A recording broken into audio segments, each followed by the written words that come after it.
Hello student, you are welcome in Kashyap Academy once again. Today we are solve question number 2 exercise 1.1 relation and functions. तो इसका ये question number second है so that the relation are in the set R of real numbers. R देखो इसमें देखना है जो set है वो किनका है, रियल नंबर्स का. Define as R is equal to R, यहाँ पे रिलेशन ये है. मतलब यहाँ पे क्या है कि जो ये R दिया ना, ये सेट दिया है. मतलब इसे हम जैसे अभी ए बी मानते थे, तो कोई नहीं, यहाँ पे इसने R नाम दे दिया है, वो कोई सेट है और वो रियल नंबर्स का सेट है. और उसको ऐसे डिफाइंड किया गया है कि R is equal to a b such that a, देखो यहाँ पे साइन लगा है, ए लेस देन या is equal to, less than या फिर is equal to b square. मतलब ए की जो वैल्यू है वो बी स्क्वायर के बराबर होगी या फिर उससे छोटी होगी, ये हमें देखना है. लेकिन इसने कंडीशन दी है यहाँ पे कि इज नीदर रिफ्लेक्सिव और सिमेट्रिक और नॉर ट्रांजिटिव. ठीक है, मतलब इसमें हमें पहले पता चल गया कि ना तो ये रिफ्लेक्सिव है, ना ये सिमेट्रिक है और ना ये ट्रांजिटिव है. बट हमें इसको प्रूफ करना है, मतलब दिखाना है कि ये कंडीशन सही होगी भी या नहीं. तो अब हम इसको, क्योंकि ये तो शो करना है, तो यहाँ लिखेंगे प्रूफ. ठीक है, कैसे हम इसको प्रूफ करना है, तो हम लेंगे if x y belongs to R या x x belongs to R and y y belongs to are.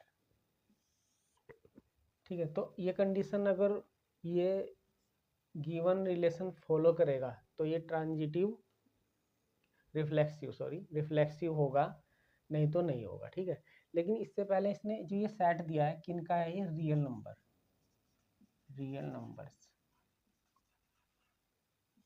देखो रियल नंबर्स क्या होते हैं, ये हमारा 8th क्लास में है. ठीक है, मैथ्स की बुक्स में है, जब हमारा चैप्टर चलता है रैशनल नंबर. फर्स्ट चैप्टर है 8th क्लास का, रैशनल नंबर. तो इसमें क्या है कि रियल नंबर्स क्या होते हैं, रियल नंबर्स जो है the combination of rational and irrational number. मतलब रैशनल और इरेशनल नंबर का कम्बिनेशन जो होता है वो हमारा रियल नंबर होता है. Rational number, rational plus irrational numbers. ठीक है, ये जब 8th क्लास का चैप्टर होगा तब उसमें अच्छे से दे रखा है. अब रैशनल नंबर क्या होते हैं, अब रैशनल नंबर वही है which numbers we are written in the form upon p upon q but q does not equal to zero. मतलब क्या है कि इसको हम पी अपॉन क्यू की फॉर्म में लिख सकते हैं और q does not equal to zero नहीं होना चाहिए, तो वो रैशनल और रैशनल नंबर हो जाएगा. ठीक है, अब यहाँ पे हमें क्या दिया है कि कंडीशन है a b such that a is equal to या लेस देन बी स्क्वायर. तो यहाँ पे 2 नंबर में मान लेता हूँ रैशनल नंबर जो है, तो ए इज इक्वल टू मैंने 2/3 ले लिया और b is equal to suppose करो हमने -1/2 लिया. ठीक है, क्योंकि ये भी रैशनल नंबर का कॉम्बिनेशन है, वही रियल नंबर का सेट दे रखा है आर. तो अब यहाँ पे देखते हैं, यहाँ पे दिया है कि आर इस वाली कंडीशन को फॉलो करेगा नहीं, तो इसकी वैल्यू क्या है 2/3 और बी स्क्वायर यानी कि -1/2 का मैं स्क्वायर कर दूंगा, तो ये आया 2/3 लेस देन इक्वल टू 1/4. तो देखो 1/2, यहाँ पे देखो 1/2 या ये 2/3 जो आया ये क्या 1/4 के बराबर है, तो ये बराबर नहीं है. ठीक है, दूसरी कंडीशन 2/3 क्या 1/4 से छोटा है, नहीं है, क्योंकि अगर हम पॉइंट में भी वैल्यू निकालेंगे तो ये 0.6 आएगा. ठीक है, और ये 0.2 के समथिंग आगे चलेगा, तो इसका मतलब ये दोनों कंडीशन ये फॉलो नहीं करता है. जबकि क्या है कि रिफ्लेक्सिव होने के लिए क्या है कि दोनों वैल्यू कैसी होनी थी, इक्वल होनी थी, तब ये हमारा रिफ्लेक्सिव होता. ठीक है, तो यहाँ लिखेंगे देयरफॉर 1/2 इज इक्वल टू और 1/4 does not belongs to R. ठीक है, जो गिवन कंडीशन है उसको फॉलो नहीं करते हैं। यहाँ लिखेंगे therefore it is not reflexive.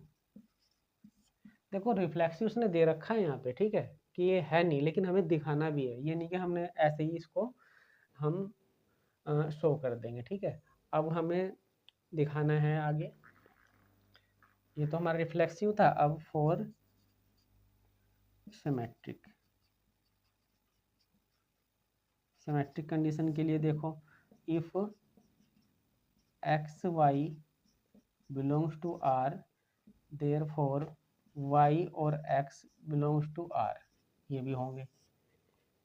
ठीक है, ये भी होने चाहिए उसके अंदर।